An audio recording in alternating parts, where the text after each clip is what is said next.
Bismillahirrahmanirrahim. Assalamualaikum warahmatullahi wabarakatuh. Waalaikumsalam warahmatullahi wabarakatuh. Alhamdulillah wassalatu wassalamu ala Rasulillah wa ala alihi wa sahbihi wa mawalah. Ba'd. Insyaallah kita akan mempelajari sedikit apa yang kami tulis, itu buku yang bernama Muqaddimah Fahriyah fi Ilmi Nahwi, Muqaddimah Fahriyah dalam ilmu nahwu. Nah, sebelum kita lanjut ke pembahasan, jadi ada dengan Allah Subhanahu wa taala, alhamdulillah minasyaitonir bismillahirrahmanirrahim. Inna nahnu nazzalna dzikra wa inna lahu lahafizun. Sesungguhnya kami telah menurunkan dzikra. Di sini maksudnya Al-Quran, karena salah satu nama dari Al-Quran adalah Al-Dzikr. Wa inna lahu lahafizun, dan sesungguhnya kami benar-benar menjaga Al-Quran. Nah, karena Al-Quran terjaga, maka subhanallah, bahasa Arab menjadi bahasa yang paling terjaga. Jadi kaidah bahasa Arab semua yang ada di zaman Nabi Muhammad SAW itu terjaga sampai sekarang. Beda dengan misalnya bahasa Jawa, itu ada penurunan dan sulit untuk memiliki kualitas yang sama dalam segi pemahaman bahasa di zaman dahulu dengan sekarang. Tapi karena berkah Al-Quran, bahasa Arab jadi terjaga. Maka di Al-Quran bahasa Arab saya ini sudah tidak ada seperti yang dulu. Nah, walaupun di bahasa keseharian mungkin di Mesir sudah beda, tidak fasih lagi. Di Arab, di Saudi Arabia sama. Tetapi kalau untuk secara ilmu masih. Saat itu juga belajar ya, Masya Allah. Baik. Nah, kemudian karena Al-Quran pakai bahasa Arab, kemudian hadits Nabi Muhammad SAW bahasa Arab, nah, maka untuk kita bisa memahami Al-Quran dan Al-Hadits perlu bahasa Arab. Nah, kemudian selanjutnya ada beberapa permasalahan di anak-anak belajar nahwu. Apa yang biasa tergambar bagi mereka? Mudah atau sulit? Sulit. Dan dulu saya juga waktu belajar sulit. Kesulitan tersebut itu biasanya didapati karena anak langsung belajar kitab kaidah bahasa Arab pakai bahasa Arab. Jadi kaidahnya dipelajari langsung pakai bahasa Arab. Jadi dia ketika belajar itu belajar memahami bahasa Arabnya plus kaidahnya. Nah, jadi sulitnya double. Nah, katanya insya Allah di buku ini kaidah bahasa Arab dirangkum dalam 4 bagian. 1, 2, 3 dulu di sini, baru 4. Ini diharapkan santri itu melihat ilmu nahwu cuma segini gitu kan. Ilmu nahwu cuma segini.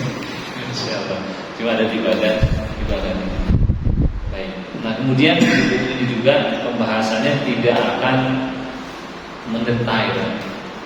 Jadi mereka diberikan gambaran umum. Contohnya kalau anak-anak mau diajarkan tentang bentuk rumah, ya saya kasih langsung rumah itu minimal ada atapnya.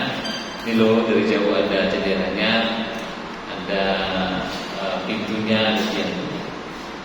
Nggak akan bahas misalnya bahas pintu dulu sampai kunci-kuncinya Excel nah. Tapi secara umum, secara bentuk. Nah, ini metode belajarnya mungkin pendekatan bahasa saya namanya deduktif. Jadi yang umum dulu, baru yang ke detail. Baik. Selanjutnya kita akan langsung di halaman yang ke-6. Oke. Muqaddimah ilmu nahwu. Yang pertama, ta'rif ilmu an-nahwi. Ta'rif ilmu an-nahwi, pengertian ilmu nahwu secara bahasa dan secara istilah. Nah, nanti bisa diajarkan ke santri-santri. Jadi ini adalah mengajar bagaimana mengajar ya. Jadi walaupun orang yang dari dasar nanti ketika melihat video ini diharapkan bisa belajar, tapi saya harapkan para asatid di sini diskusi. Jadi bagaimana memahamkan anak gitu ya. Jadi apabila ada yang nggak jelas ditanyakan. Kedua, bagaimana kalau ada kendala dalam memahamkan anak dalam ilmu nahwu. Ini kita diskusi dan juga bisa ditanyakan dan kita saling memahami. Baik. Nah, dalam buku ini dijelaskan bahwasanya ada pengertian ilmu nahwu, cara bahasa dan istilah. Saya akan membahas nahwu secara bahasa. Kenapa cara bahasa? Artinya gini. Dulu orang Arab memakai kata nahwu sebelum ada ilmu nahwu yang dibukukan. Kalau ilmu nahwu secara praktek sudah ada belum? Secara praktek sudah.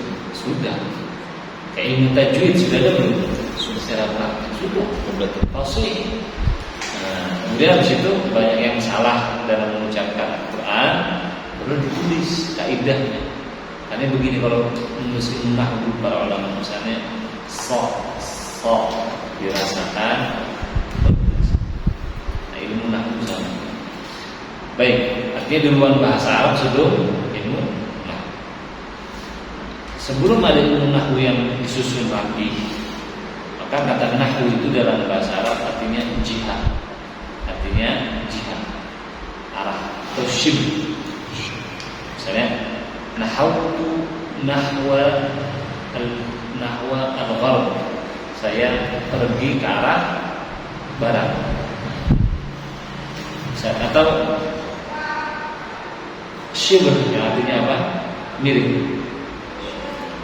Satu hal syibru satu husain, mirip. Nah, kemudian selanjutnya ilmu nahwu apa? Ini pengertian yang diusahakan mudah dipahami bagi santri yang bisa disusun oleh kami.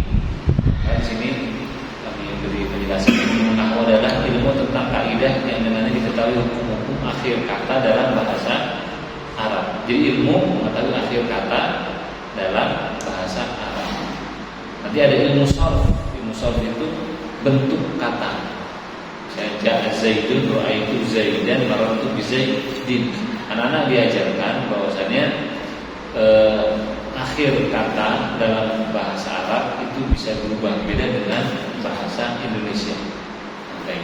Jadi dalam buku ini itu ada perbandingan antara bahasa Indonesia dan bahasa Arab.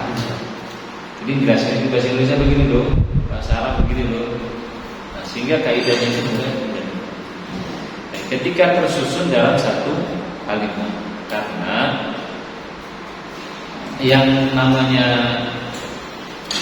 nahwu itu dia sudah dalam bentuk tersusun. Kalau satu-satu itu ilmu sharf. Kalau satu-satu apa? Ilmu sharf. Baik, ada faedah di akhir halaman, langsung saya sambungkan saja. Nah, kalau ilmu sharf itu ilmu yang mempelajari berubah bentuk kata. Misalnya nasara jadi yansu, jadi nasara, dia dikulik aja bentuknya. Tapi kalau nahwu dia harus sudah dalam satu kalimat utuh. Karena dari situlah nanti menentukan dia marfu, mansub dan seterusnya. Baik. Nah, kalau ada yang mendengar istilah yang mungkin diloncatin, misalnya saya tiba-tiba kok belum bahas marfu, tiba-tiba ngomong marfu. Nah, itu tidak apa-apa, dianggap jadi sesuatu yang didengar lama-lama dipahami. Baik. Terus kemudian selanjutnya pembahasan ilmu nahwu, maudu' ilmi nahwi. Pembahasan ilmu nahwu apa saja? Mengkaji bagaimana membaca akhir kata dari kalimat dalam bahasa Arab. Mengkaji bagaimana membaca akhir kata dalam bahasa Arab. Terus kemudian faedahnya, maka menjadikan seseorang yang sudah belajar ilmu nahwu sedikit salah. Kalau sudah bisa belajar paham kaidah nahwu, mungkin gak baca dalikal kitabu, saya dibaca dalikal kitabah. Nah, dia tahu kedudukannya apa. Dalikal kitabu sebagai khobar, maka dia kayak dhammah mudah seperti itu. Baik, nisbatu ilmi nahwi, ilmu nahwi adalah bagian dari ilmu bahasa bagian, karena ada ilmu balaghah dan sharf. Wadhu ilmi nahwi, yang pelita ilmu nahwu adalah Abu Al-Aswad Ad-Du'ali, dengan perintah dari Abu Farid. Nah, Abu Aswad Ad-Du'ali itu namanya, dia gak punya anak namanya Aswad, tidak pula dia itu kulitnya hitam. Jadi itu namanya apa istilahnya, lakob, kunyah namanya kunyah.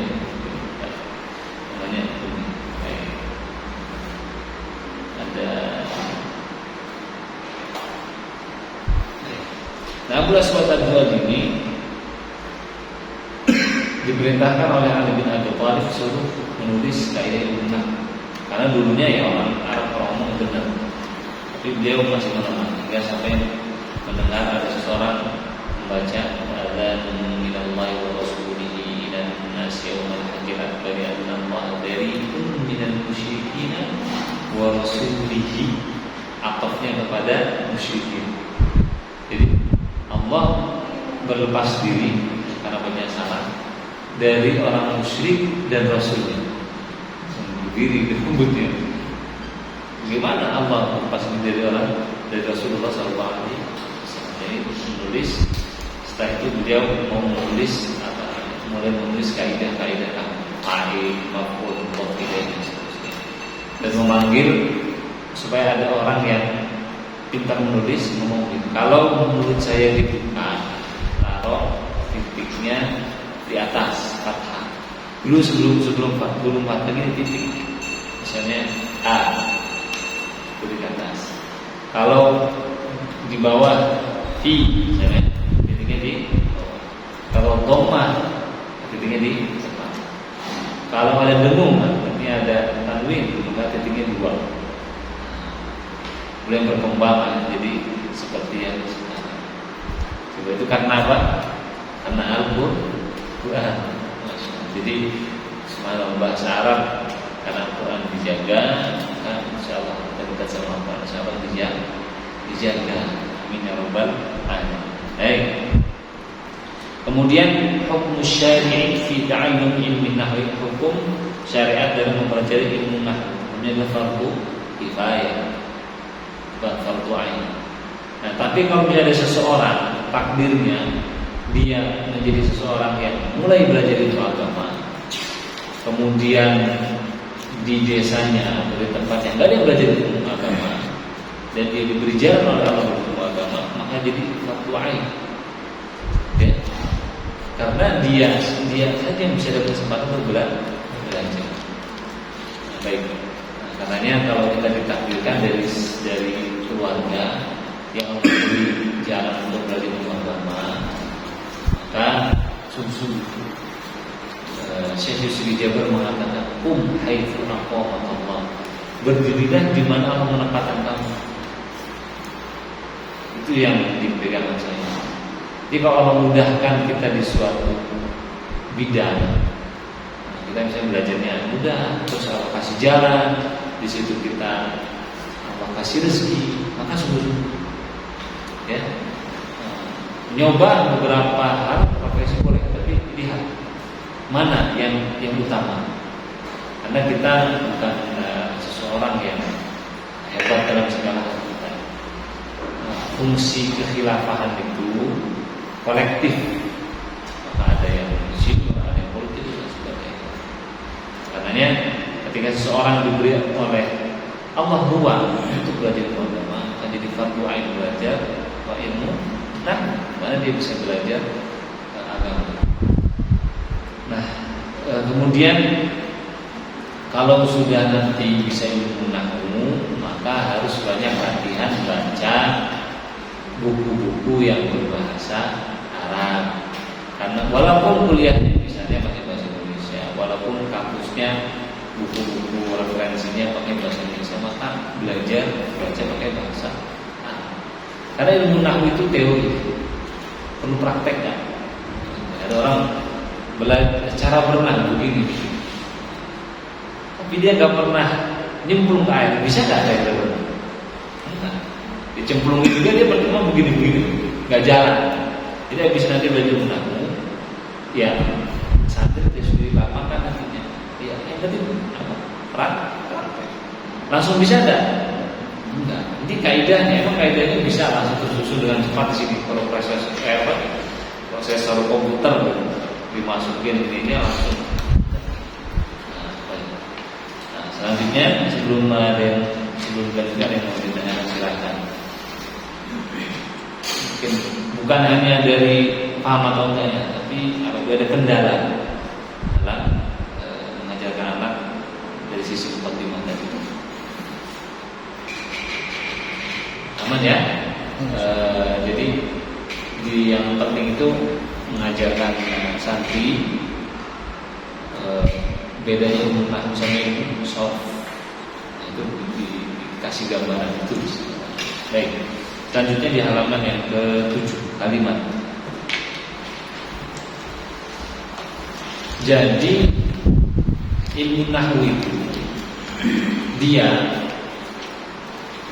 membahas tentang akhir kata dalam kalimat. Nah, maka kita akan bahas kalimat yang benar itu seperti apa. Kalimat seperti apa. Kalimat yang benar disebut kalam. Udah begitu.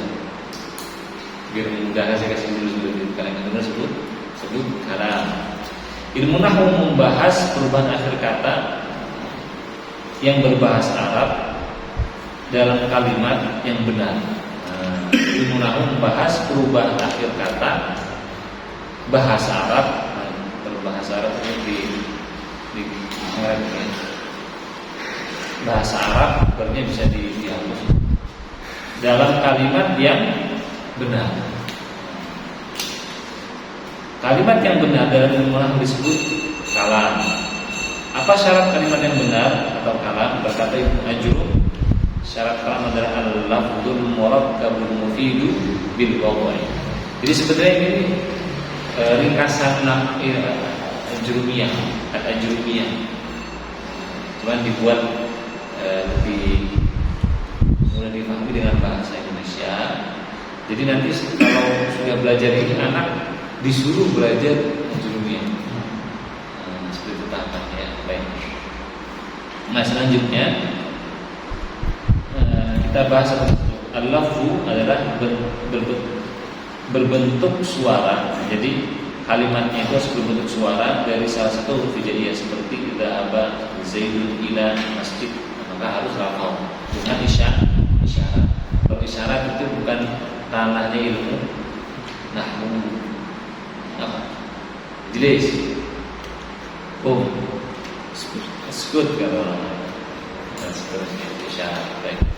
Walaupun bisa dipahami, dan ini dipahami nggak? Oke, dipahami banget ya. Kalau mana aina dipahami, tapi karena bukan lafal maka tidak menjadi pembahasan. Kemudian al-murakkab tersusun dari dua kata atau lebih.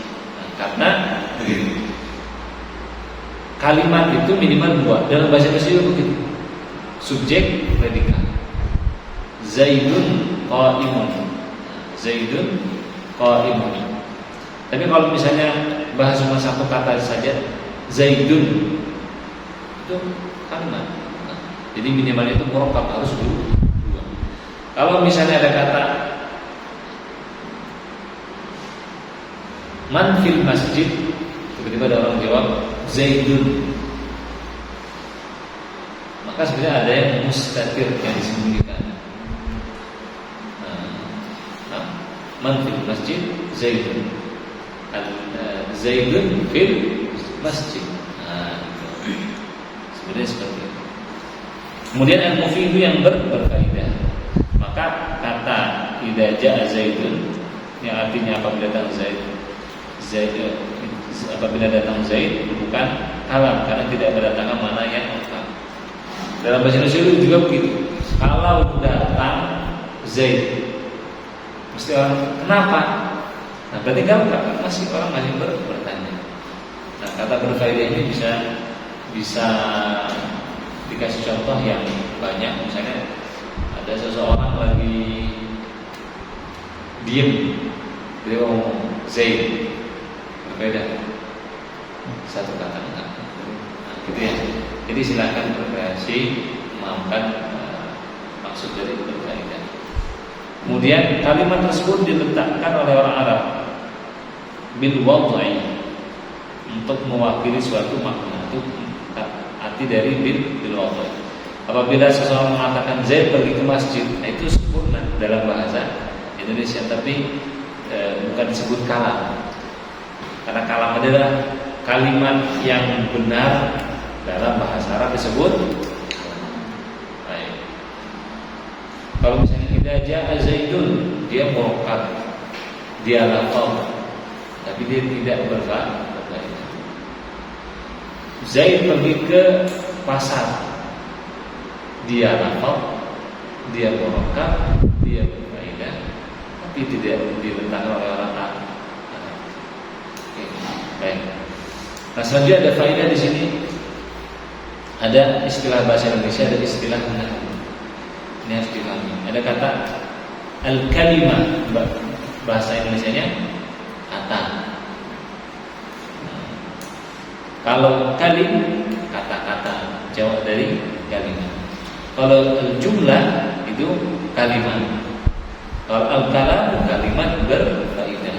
Nah, walaupun dalam bahasa Indonesia kalimat itu artinya kalam, kalimat yang disebut apa kalam. Tapi dalam bahasa Arab kata kalimah, kalimatun kalau disebutkan di kalimat itu kan. Jadi jangan sampai terbang balik. Mau baik. Unsur kalam ini karena semuanya sudah banyak belajar, maka saya cepatkan. Aqsamul kalam. Baik. Nah, di sini ya di bagian itu nomor 1 langsung aqsamul al-kalam. Baik. Nah, di sini ada al-ismu, ada al-fi'l, ada al-harf. Ada al-ismu, al-fi'l, ada al-harf. Baik. Di al-ismu ada ismu mufrad, ismu muthanna, ismu jam'il mudzakkar salim, ismu jam'il muannats salim, ismu jam'il taksir, asmaul khamsah, al-ismu alladzi la yansharif. Nah, nanti isim-isim ini di bagian keempat warnanya hijau, sama sebagaimana dia warnanya hijau ya. Oke, hijau muda. Jadi kita akan menjelaskan kepada santri dalam ilmu nahwu, maka seorang murid harus memahami dulu jenis-jenis ismun atau kata benda. Baik. Nah, jadi ketika jadi santri disuruh pegang ini. Nah, jadi mereka memahami dari buku sini. Baik, unsur kalam ada berapa? Ada 3. Ismu. Yang pertama kata benda. Kata benda al-ismu dalam bahasa Arab secara jumlah terdiri dari. Jadi kata benda dilihat dari sisi apa? Yang pertama dari sisi jumlah.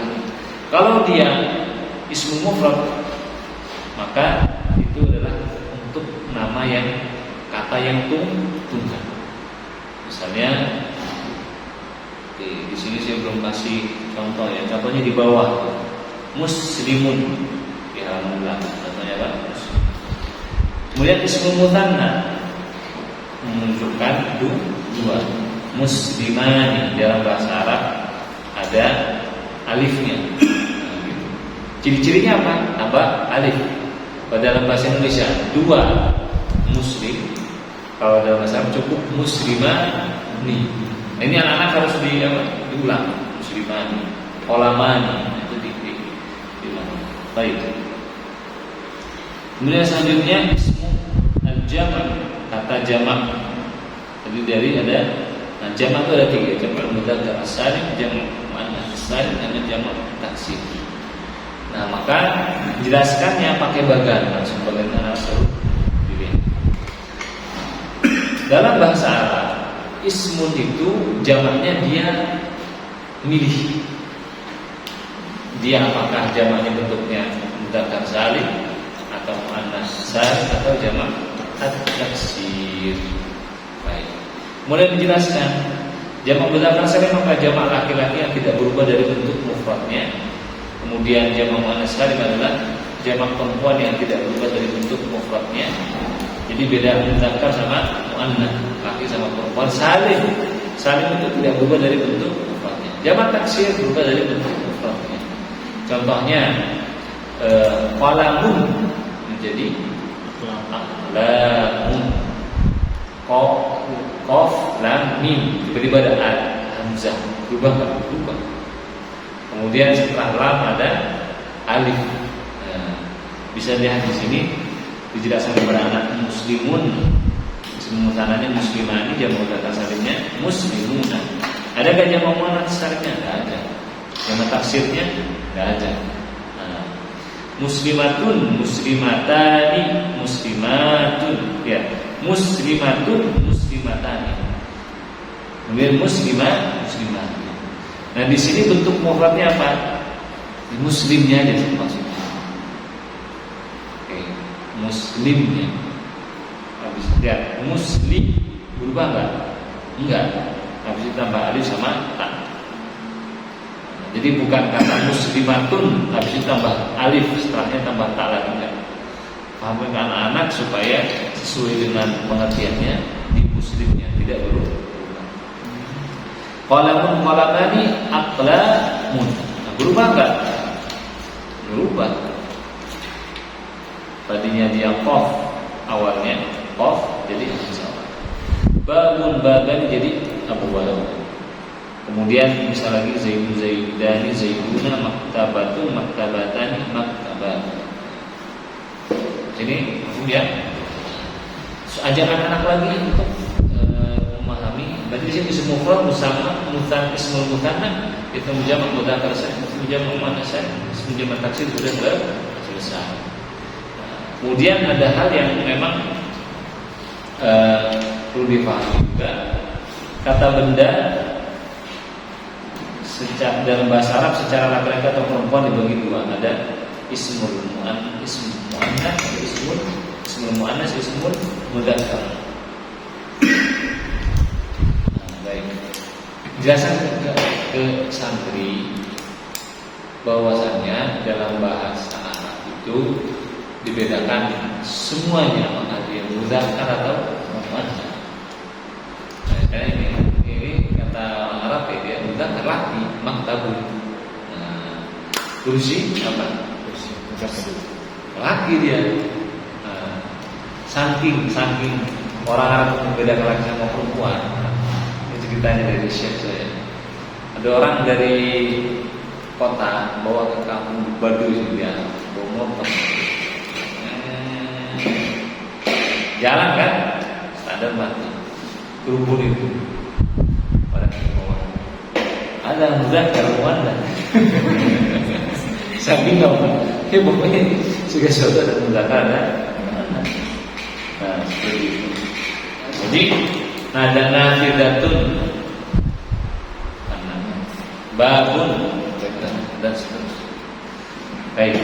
Nah, memang belajar nahwu itu harus dibarengi dengan belajar kosakata. Misalnya di pesantren baca Al-Arabiyah itu udah bagus. Karena ini kan grammar, ini kaidah. Nah, kalau belajar kaidah bahannya aja nggak ada gimana? Oke, bayang ya. Jadi kalau memang mau mengajarkan santri tidak ada di pesantrennya itu pelajaran bahasa Arab, maka dia harus ada mutalaah biasanya. Ininya apa nama pelajaran yang sederhana begitu ya. Atau ya suruh baca ringan dibahas sehingga mereka punya kosakata. Baik. Terus kemudian selanjutnya ada ism munsharif sama ghairu munsharif. Nah, ini menarik ya, karena ism munsharif sama ghairu munsharif itu dia cukup panjang pembahasannya. Maka saya bahas secara singkat. Karena tujuan kita anak jangan sampai terlalu ke dalam dulu gitu, padahal umumnya. Nah, yang dibahas di sini adalah yang harus dibahas. Karena nanti di bab khafad ada pembahasan semua musallin. Mahfudhatil asma salah satunya itu tandanya adalah apa? Itu isim ghairu musallin. Isim jadi dijelaskan di sini dalam kata benda dalam bahasa Arab ada yang diterima tanwin, ada yang tidak diterima tanwin. Contohnya Ahmadu, nggak ada yang bukan Ahmadu. Aisyatu, dia tidak diterima tanwin. Baik. Nah, sebabnya apa? Al-alamiyah wa ta'nits bi ghairi alif. Al-alamiyah itu nama dan juga ta'nits bi ghairi alif. Dimuannatkan bukan dengan alif. Fatimah dimuannatkannya dengan huruf ta. Hamzah walaupun dimudzakkar cuman dia ya dianggap dimuannatkan dengan huruf ta. Contoh yang dimuannatkan dengan huruf alif itu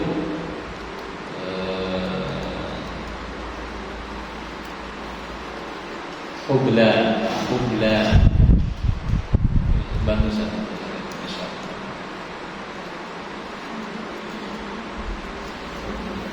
Abyad bayda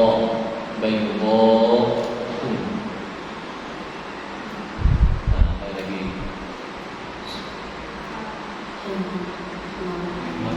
Ahmad hamra. Jadi dengan alifnya itu alif maksurah yang bengkok atau istilahnya ya, jadi ada yang alif sama hamzah hamra, ada yang dia alif maksurah yaitu misalnya hubla. Nah, nanti kita buka lagi. Kemudian al-alamiyah wal mujmah. Jadi nama terus kemudian a'jam, bukan orang Arab. Contohnya Ibrahim, Ya'qub. Nama nabi yang Arab ada 4. Salih,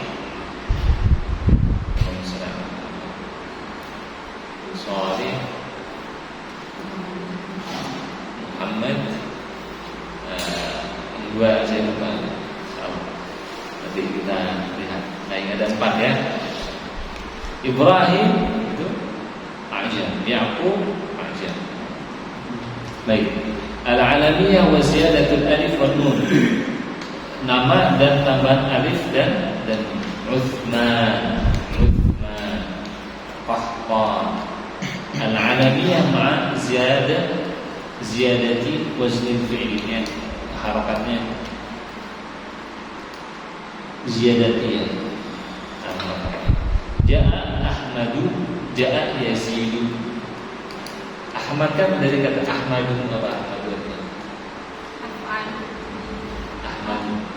Saya jadi nama Yazid, dia menambah di nama.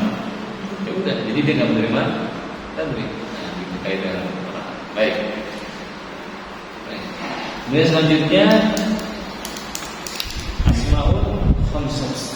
Asmaul Khamsah.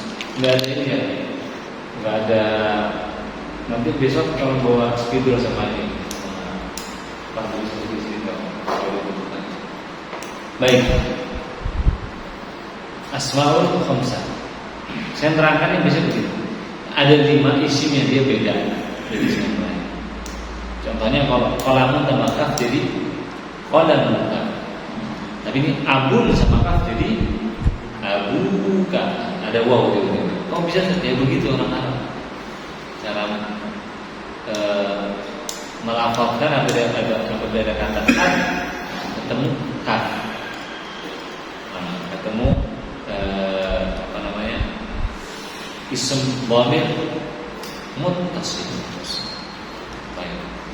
Contohnya juga kasih contoh akhun tambah kaf jadi aku. Nah yang begini banyak Pak, tenang, cuma ada 5.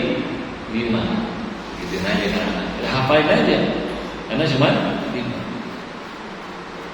Mungkin saya kasih nama begini ini. Isim-isim yang mau beda sendiri. Ya. Abuka wa akuka wa hamuka wa fuka wa maduka. Isim zahir, apa isim zahir sama isim dhamir dan isim mubham. Isim zahir, nah ini kita nanti bahas karena di pembahasan mubtada ada isim dhamir. Wa huma itu mubtada. Isim zahir adalah isim yang menunjukkan pada makna tertentu secara jelas. Zaidun rajulun asadun. Isim dhamir ada kata ganti nama, anta, kata ganti nama. Dalam bahasa Indonesia kata ganti nama udah begitu kan? Nah, kata ganti. Mubham disebut juga isim isyarat. Kata isyarat ada, hadhihi, hadani, dua hatani, ulaika, ujana. Baik. Dan perlu dipahami kita membahas ini namanya yang mu'rab apa? Yang dipakaikan tanda. Ini untuk asatid. Jadi yang dipakaikan tanda itu adalah isimnya dan fi'ilnya. Tandanya apa? Yang di akhirnya. Contohnya jaa Zaidun.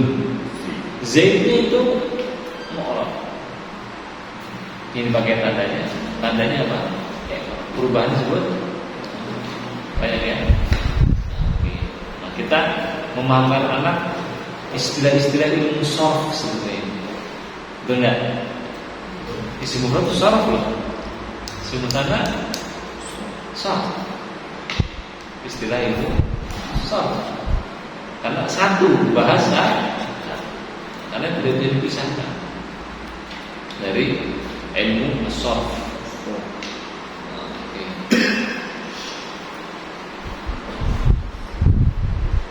Baik. Sekarang fi'il. Nah, ini sampai huruf ya, insyaallah sampai huruf. Berarti kita kalau sampai huruf itu berarti seperempat ilmu nahwu selesai. Nah, nanti besok bukan seperempat, setengahnya paling ilmu nahwu selesai. Jadi kayaknya cuma sebentar ya belajarnya, ringkas. Baik. Nah selanjutnya ada al-fi'il. Jadi dijelaskan kepada para santri bahwasanya unsur kalam yang kedua adalah kata kerja. Dan dijelaskan dalam bahasa Indonesia juga begitu. Ada kata benda, kata kerja, kata sambung. Al-harf kata sambung. Suruh pakai bahasa yang buat kata dalam bahasa Indonesia. Budi pergi ke pasar. Mana kata benda, mana kata sambung. Dan ketika mengajar ilmu nahwu, jangan kaget ketika kita menjelaskan subjek, predikat, objek. Anak-anak tak belum paham kadang-kadang. Belajar kajian bahasa Indonesia dulu sedikit-sedikit. Bayangkan ada anak nggak pernah belajar kaidah bahasa Indonesia, disuruh belajar nahwu, bahasa sendiri aja belum paham. Baik, karena kan sebenarnya bahasa itu adalah transfer yang ada di otak melalui simbol. Simbolnya adalah lafaz kan. Misalnya saya mau pergi sama dhahaba, mana yang sama sih sebenarnya dalam otak? Sama. Nah, susunan bahasa juga begitu enggak? Sama. Budi memukul padi. Budi memukul padi. Ya sama. Di situ ada yang memukul, ada pekerjaan, ada yang di sawah sama. Baik. Al-fi'l kata kerja dalam bahasa Arab kembali terdiri 3 unsur. Ini dikasih tahu bedanya dengan bahasa Indonesia. Bahasa Indonesia pergi ya pergi aja. Tapi pada dalam bahasa enggak, dia ketika dia udah otomatis ada kata kerjanya, ada unsur waktunya, ada unsur apa ya, subjeknya. Ya, kita mengkaji bedanya bahasa Indonesia dengan bahasa Arab. Itu yang perlu ditekankan dan cantik. Karena buku ini bahasa Indonesia, ini bahasa Arab. Supaya semoga jadi cepat paham. Kata kerja terdiri dari waktu, subjek dan kata kerja. Kata kerja secara umum dibagi menjadi tiga. Al-fi'lul madhi, waktu lampau, fi'il mudhari untuk waktu sekarang atau akan datang, fi'il amr untuk waktu akan datang. Karena fi'il amr itu adalah meminta sesuatu untuk dilakukan setelah kata perintah itu selesai diucapkan. Benar enggak? Misalnya duduk baru dia duduk, kayak gitu kan.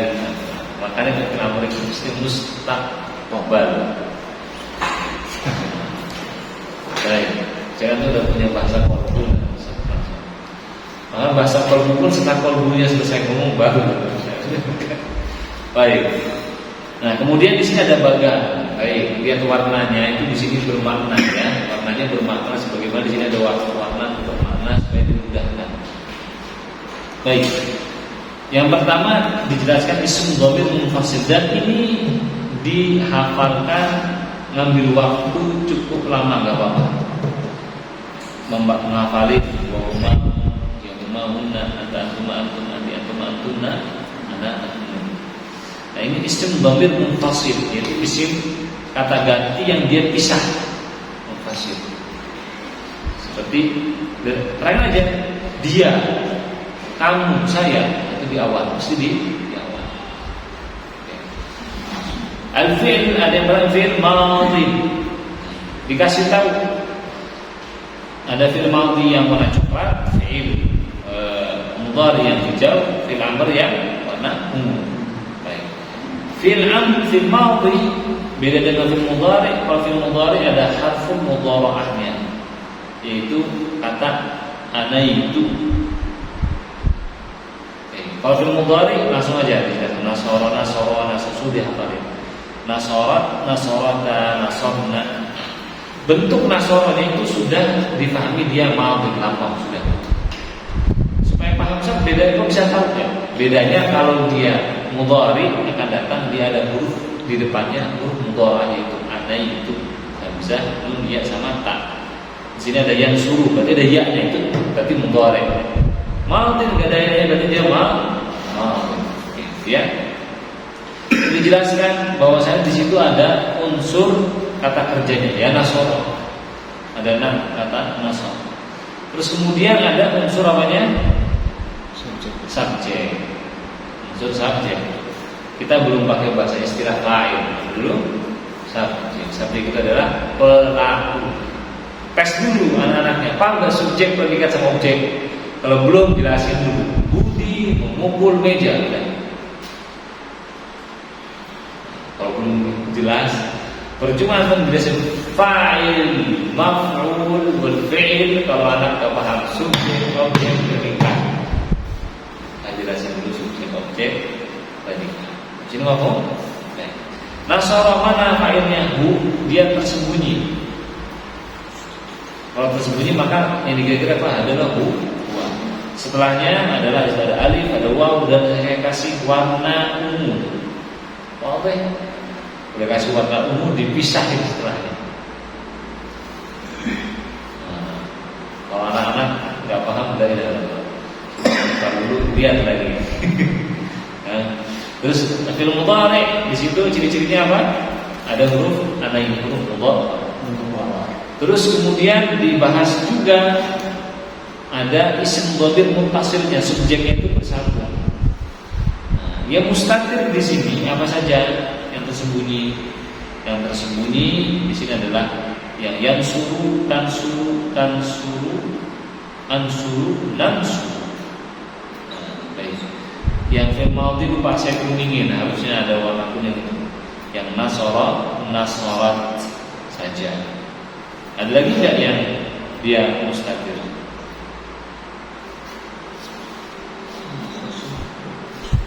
ada kan? Cuma 2 kan? Fi'il madhi. Baik. Yaitu saya ada yang nasartum itu diganti tak sama mim ya. Itu lagi ngedit kayaknya kepencet huruf waw. Kelihatan ya? Yang nasartum.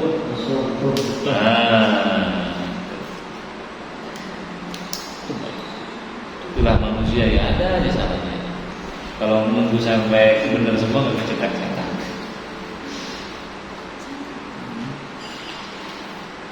Baik. Terus kemudian ansuru. Jadi itu fi'il mudhari. Kemudian fi'il amr. Fi'il amr diajari dari mana dia dibentuk? Dari fi'il mudhari. Yang tansuru, tansurani, tansuruna, tansurina, tansurani, tansurna. Baik.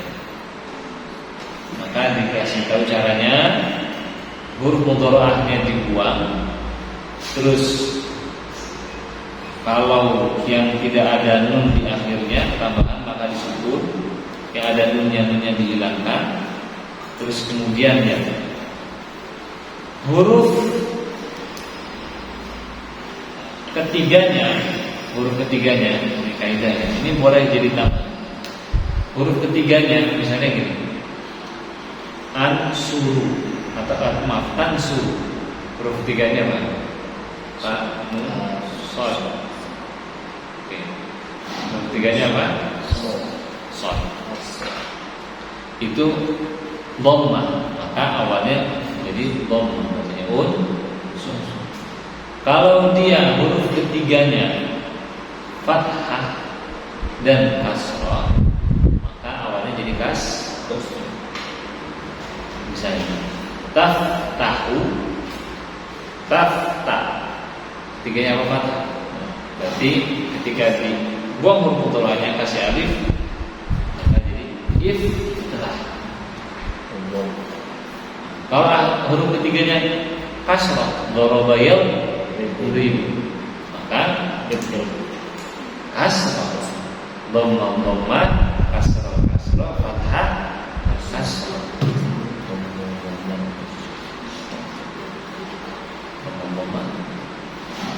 Kasrah, fathah, kasrah. Siapa yang ngalah di sini?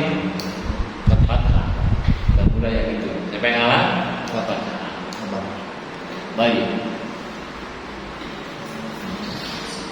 Apabila dia dari sisi apakah akhir kata fi'il di atas akhirnya bersambung dengan fa'il atau tidak, maka terbagi menjadi 2. Fi'il mudhari yang bersambung dengan fa'il pada akhirnya, maka di sini kita akan memilih dari sini mana yang akan banyak dibahas dalam kaidah nahwu, yaitu al-fi'l mudhari alladzi lam yattasil bi akhiri syai'un. Maka disuruh pilih yang dikuningin itu, yang tidak ketambahan akhirnya, yansuru, tansuru, ansuru sama nansuru. Itu fi'l mudhari alladzi lam yattasil bi akhiri syai'un. Kalau tidak dipahami, nggak akan bisa baca kitab. Karena mau ngasih tanda dhammah dia nggak kenal. Jadi kita memahamkan mu'rabnya dulu, yang dipakaikan tanda dulu dipahami. Baik. Kemudian ada yang akhirnya itu bersambung dengan fa'il, namanya fa'alun khams, fi'il yang 5, namanya dengan fa'il. Fa'ilnya baik itu adalah dhamiru tathniyatin yang 2, alif kan 2, yang surani tansur, atau dhamiru jam'in yang suruna tansuruna, atau dhamir muannatsa muqatabah tansuri tansurina. Baik. Nah, ini ada di bagian 1 ada fi'il madhi, ada fi'il mudhari, ada fi'il amr. Fi'il madhi sama fi'il amr itu nanti mudahnya dia mabni tidak akan dibahas banyak. Jadi yang dibahas oleh fi'il mudhari adalah yang atas bi akhir syai'un sama af'alul khamsah. Dan saya di sini menjelaskan lagi. Dari fi'il-fi'il tersebut ada yang sahih akhir, ada yang mu'tal al-akhir. Dipahamkan juga. Apabila dilihat dari sisi apakah akhir kata dari fi'il di atas akhirnya bukan huruf mu'tal yaitu alif waw ya, atau akhirnya huruf mu'tal yaitu alif waw sama ya, maka dibagi dua. Yang akhirnya bukan huruf mu'tal.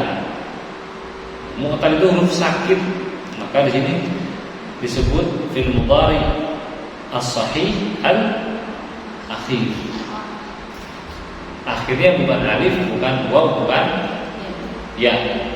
Jangan di sini yang surutan suruh baik yang itu fi'il mudhari alladzina yatasil bi akhir syai'un atau af'alul khamsah dimasukin semua di sini, tapi akhirnya bukan alif, bukan waw, bukan ya. Nah, ini akan dibahas nanti bahwa akhir kata itu ada yang dia zahir, ada yang muqaddar. Yang zahir itu bisa jadi habu. Ada enggak dhammahnya? Ada. Ada yang disebutkan dia. Kalau akhirnya alif, artinya huruf apa? Huruf mat kan? Ya, nggak bisa dong dikasih harokat. Nah, maka dia mustatir kada. Yes, yes,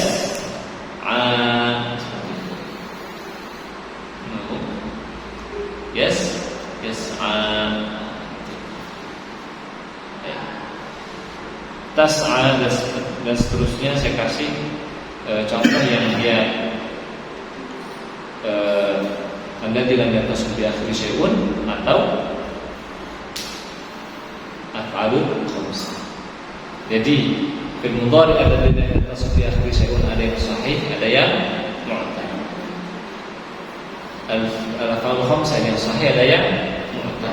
Nah, nanti ini dijelaskan dan akan ketemu. Kenapa kok dijelaskan? Lihat di bagian nomor 3 ya. Qad rafa al-fi'l al-mudhari alladhi lam yattasil bi akhir syai'un as-sahih al-akhir wal mu'tal al-akhir. Karena dhammah meskipun dia muqaddar maupun dia zahir. Sahih. Dhammah. Yadhhabu sama yas'a itu dhammah. Satunya zahir yadhhabu, yas'a dia muqaddar, enggak kelihatan. Af'alul khamsah sama. Yas'auna sama yadhabuna sama. Nasab juga sama. Tapi kalau sudah dijazm ya. Kalau al-fi'l al-mudhari alladzi lam yattasil bi akhir syai'un as-sahih al-akhir dia pakai sukun. Tapi kalau al-fi'l al-mudhari alladzi lam yattasil bi akhir syai'un al-mu'tal al-akhir dia pakai harful illah.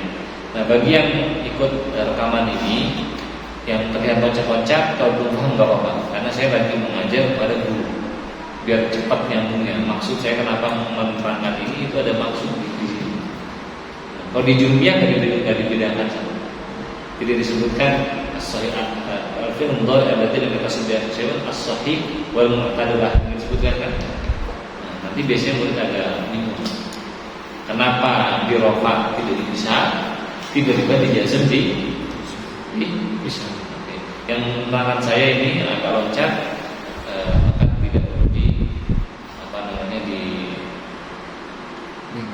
Bingungkan ya sudah ditelan aja nanti sahabat ya.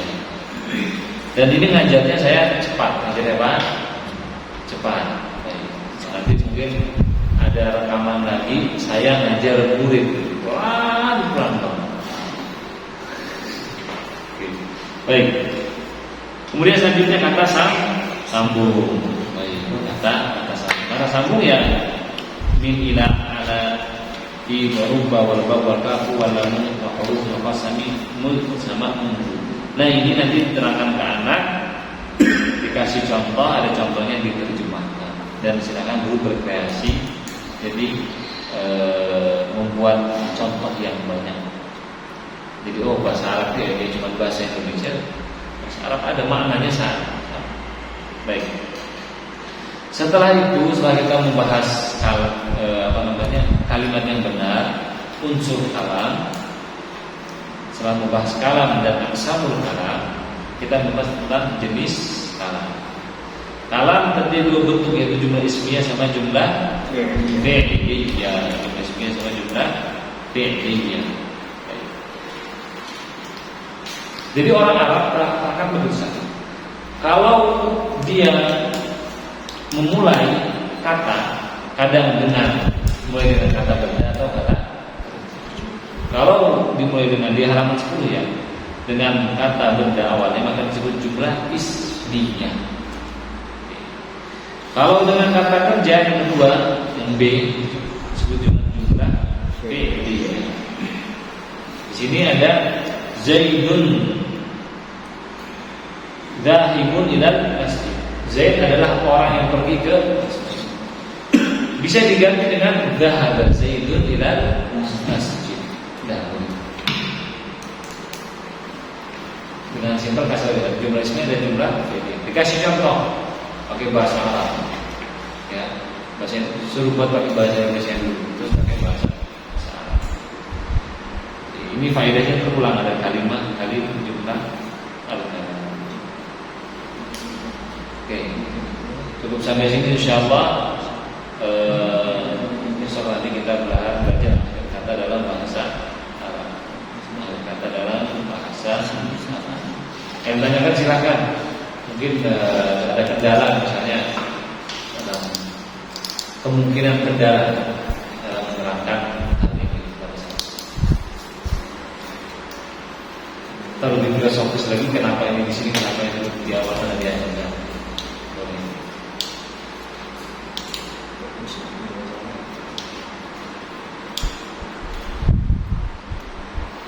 Wah, ya, saya rasa kepada